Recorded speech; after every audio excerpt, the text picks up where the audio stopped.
বনী ইসরায়েলের মাঝে তিনজন ব্যক্তি ছিল, কুষ্ঠরোগী, কেকো ও অন্ধ। মহান আল্লাহ তাদের পরীক্ষা করতে চাইলেন এবং তাদের নিকট একজন ফেরেশতা পাঠালেন। অতঃপর কুষ্ঠরোগীর কাছে এসে তিনি বললেন, তোমার সবচেয়ে পছন্দের জিনিস কোনটি? সে বলল, সুন্দর রং ও সুন্দর চামড়া, কেননা মানুষ আমাকে ঘৃণা করে। ফেরেশতা তার শরীরে হাত বুলালেন, এতে তার রোগ দূর হলো এবং তাকে সুন্দর বর্ণ ও সুন্দর চামড়া দান করা হলো। অতঃপর তিনি প্রশ্ন করলেন, তোমার নিকট কোন সম্পদ সবচেয়ে পছন্দনীয়? সে বলল, উট অথবা গরু। এ ব্যাপারে বর্ণনাকারী সন্দেহ রয়েছে যে কুষ্ঠরোগী বা টেকো দুজনের একজন বলেছিল উট, অপরজন বলেছিল গরু। তাকে তখন 10 মাসের একটি গর্ভবতী উটনি দেওয়া হলো।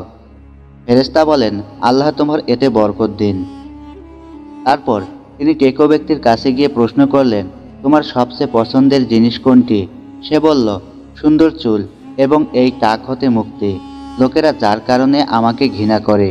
বর্ণনাকারী বলেন, তিনি তার মাথায় হাত বুলালেন, এতে তার টাক ভালো হয়ে গেল এবং তাকে সুন্দর চুল দান করা হলো। এরপর ফেরেশতা বললেন, কোন মাল তোমার নিকট অধিক প্রিয়? সে বলল, গরু। বর্ণনাকারী বলেন, তখন তাকে 10 মাসের একটি গর্ভবতী গাভী দেওয়া হলো। ফেরেশতা বলেন, আল্লাহ তোমার এতে বরকত দিন। তারপর ফেরেশতা অন্ধ ব্যক্তির কাছে এসে প্রশ্ন করলেন, তোমার অধিক পছন্দের জিনিস কোনটি? সে বলল, আল্লাহ আমার দৃষ্টিশক্তি ফিরিয়ে দিন, আমি যাতে মানুষকে দেখতে পারি। ফেরেশতা তার চোখ সম্পূর্ণ করলেন, এতে তার চোখের দৃষ্টি আল্লাহ ফিরিয়ে দিলেন।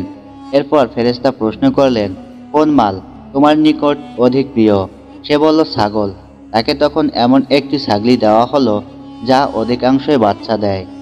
তারপর উট, গাভী ও ছাগলের বাচ্চা হলো। ফলে একজনের উটে ময়দান ভরে গেল, অপরজনের গরুতে মাঠ পূর্ণ হয়ে গেল এবং আরেকজনের ছাগলে উপত্যকা ভরে গেল। তারপর ফেরেশতা কুষ্ঠরোগীর কাছে তার প্রথম রূপ ধারণ করে এসে বললেন, আমি একজন মিসকিন, সফরে আমার সব কিছু নিঃস্ব হয়ে গেছে। আজ আল্লাহ ব্যতীত কেউ নেই যার সাহায্যে আমি গন্তব্যে পৌঁছাতে পারি। তারপর তোমার সহায়তায় আল্লাহর নামে তোমার নিকট আমি একটা উট চাচ্ছি, যার সাহায্যে আমি গন্তব্যে পৌঁছাতে পারি। সে বলল, আমার উপর অনেকের অধিকার রয়েছে। ফেরেশতা বললেন, তোমাকে বোধহয় আমি চিনি। তুমি কি কুষ্ঠরোগী ছিলে না? লোকেরা তোমাকে ঘৃণা করত না? তুমি না নিঃস্ব ছিলে, অতঃপর আল্লাহ তোমাকে সম্পদ দিয়েছেন? সে বলল, এই সম্পদ তো আমি উত্তরাধিকার সূত্রে পূর্বপুরুষ থেকে পেয়েছি। তিনি বলেন, তুমি যদি মিথ্যাবাদী হয়ে থাকো তাহলে তোমাকে যেন আল্লাহ আগের মতো করে দেন।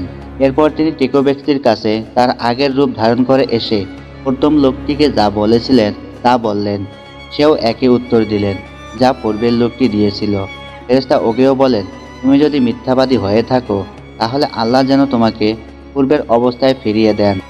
এরপর ফেরেশতা অন্ধ ব্যক্তির কাছে তার আগের রূপ ধারণ করে এসে বললেন, আমি একজন মিসকিন মুসাফির, আমার সব কিছু সফরে নিঃস্ব হয়ে গেছে।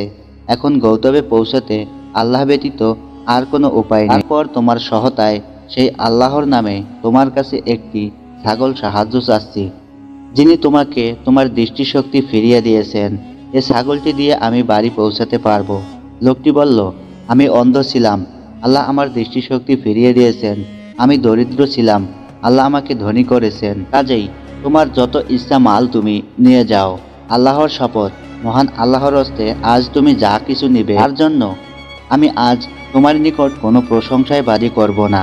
ফেরেশতা বলেন, তোমার সম্পদ তোমার কাছেই রাখো, তোমাদেরকে শুধুমাত্র পরীক্ষা করা হয়েছে। তোমার প্রতি আল্লাহ তাআলা সন্তুষ্ট এবং তোমার অপর দুজন সাথীর প্রতি অসন্তুষ্ট হয়েছেন।